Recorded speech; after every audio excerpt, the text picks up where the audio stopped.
I was expecting the Mongols to come back later for a second wave of attack, which hasn't happened so far, but it can any moment now.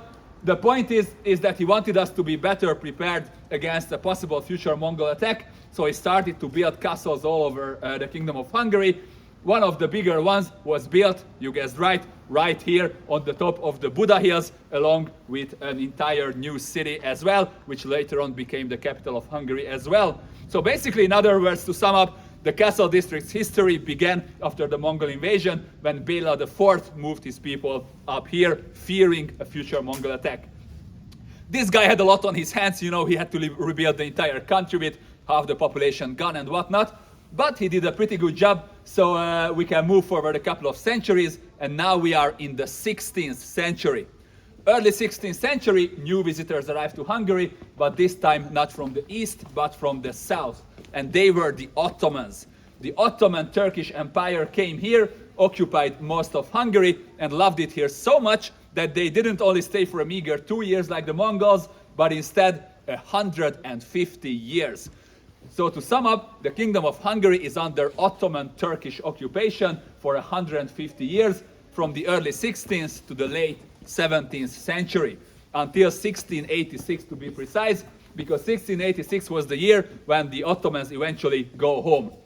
Why did the Ottomans go home in 1686? Did they want to go home? No, of course they did not want to go home, but they had to, because Hungary was finally liberated by its Christian Western neighbors, the Habsburg Empire, the Habsburgs, or the Austrians if you like.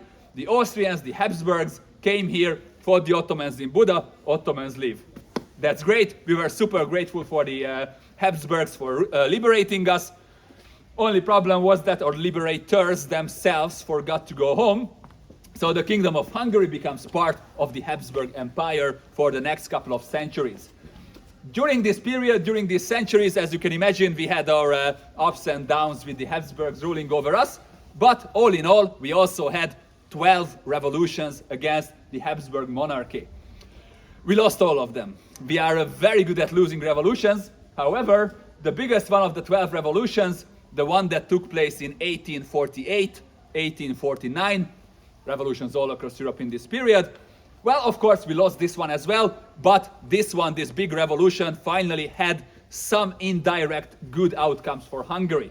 Because about 20 years after the big revolution, in 1867, we reached a so-called compromise with the Austrians.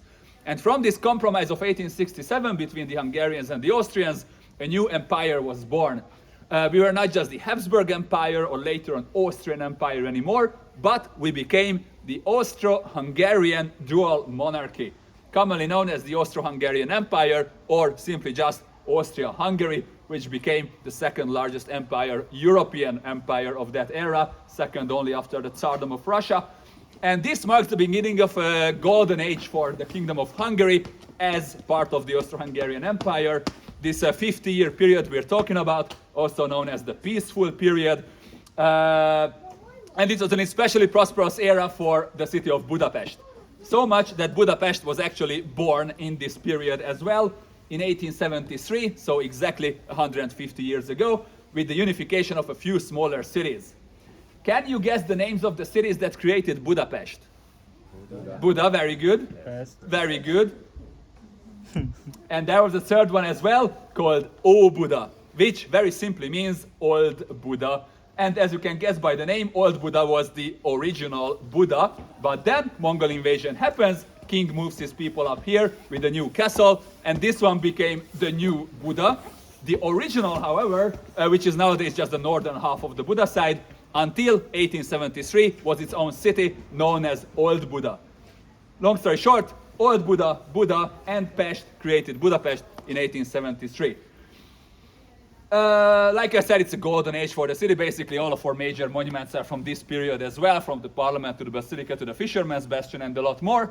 But of course, how else would you end a peaceful period than with a war, which was of course the First World War, which ended the period. Go on. Thank you. Not just ended the peaceful period, but also ended Austria-Hungary itself. We joined the war, we lost the war. Long story short, as a result of losing the First World War, Austria and Hungary went on their separate ways, and also the Kingdom of Hungary loses 71% of its territories. As you can imagine, we were not super happy about it. So what did we want? We wanted to get our territories back. For the next 20 years, that's all we could talk about. How could we get back our lost territories? And seeing our struggle, about 20 years after the First World War, a certain politician, by the way, he was born in Austria-Hungary, came to Budapest and made us an offer. He said, "Hello folks, I have a great offer for you. I'm gonna get you back all of your lost territories and give it back to you because I'm such a nice guy. All I'm asking is to please join me in the Second World War." And we said, Mr. Hitler, what a great idea, let's do it. Well, as it turns out, it was not a great idea after all, and we actually realized that. But since we're a bit slow, we only realized that by 1944. Well, at least in 1944, Hungary tries to switch sides in the war. We try to join the Allies in the fights, like Italy did or Romania did, for example. Unlike those two countries, however, Hungary failed miserably in its attempt, so much that it was even overtaken by its own allies, meaning Nazi Germany comes here and occupies Budapest and Hungary in 1944 to make sure that we stay on their side. We did, but not for very long, because eventually, in the January of 1945, the Soviet Red Army arrives to Budapest in a special military operation, and they had the third longest siege in the history of the Second World War. Right here, of course, the siege of Budapest, or Battle of Budapest, lasted more than 100 days, left most of the city in ruins, as we will see on this tour as well. But at the end of the day, Budapest, and therefore Hungary, was once again liberated. But of course, we know what happens when Hungary is liberated. Our liberators once again forgot to go home, so they stayed for about 45 years. During this period, as you may know, we didn't become part of the Soviet Union per se, but part of the so-called Eastern Bloc as a Soviet puppet state, or satellite state as they also call it, until of course the Year of Wonders, or Year of Miracles is how we also call across Europe, 1989. Why do we call 1989 the Year of Wonders and the Year of Miracles? Well, multiple reasons, of course. Communism ends in Europe, Berlin Wall fell, I was born in that year, etc., etc. In 1999 we joined the NATO, in 2004 we joined the European Union, and then a global recession, a pandemic, and another global recession later. Here we are. Who knows what great things the future holds for my little country. Can't wait to find out, really. But as for now, do you have any questions for me? If there's nothing, then we're gonna move on to our next step. Don't worry, not that way, but